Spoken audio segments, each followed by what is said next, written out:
From SBS, this is World News Australia.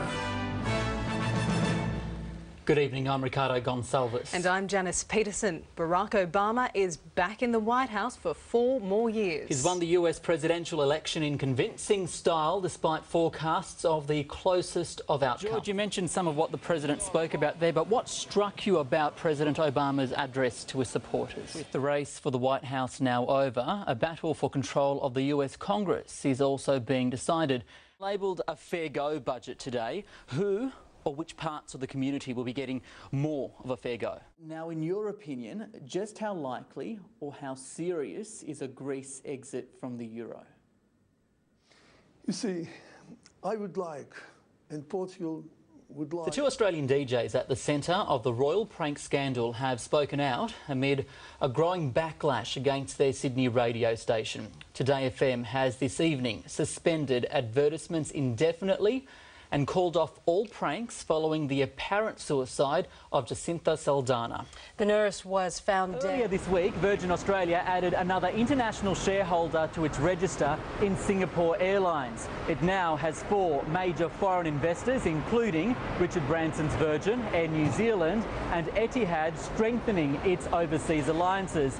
It makes the proposed Qantas Emirates deal even more crucial. It's been a tough time for Ten. The sale of its outdoor advertising unit iCorp fell through. Its shares are close to a record low, and today staff have been told of further job cuts. Apple sold nearly 23 million iPads in the last 3 months of 2012. That's up 49%.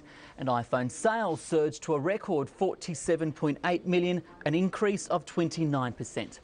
The problem is the margins on these products, that's the difference between their selling price and the cost of production, are falling. Around 520 exhibitors have set up stalls at this year's event, which is expected to attract more than 30,000 visitors.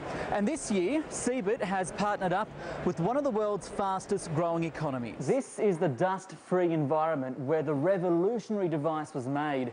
It's taken 14 years of research and there's a lot more to come. A survey by the Australian Institute of Company Directors earlier this week found that director confidence is at a 2-year low. In finance, Europe's biggest bank, HSBC, is to pay more than $1.8 billion. The euro strengthened overnight, but Australians are still getting a very good deal. After reaching a 6-month low of around about 72 euro cents, the Aussie catapulted to a record of just over 82 euro cents last week, and that's a 14% increase. It's believed that, Ricardo, was mainly due to the global financial crisis. OK, like it when you talk business and finance. Thanks, Kathy. We go now to a groundbreaking new project in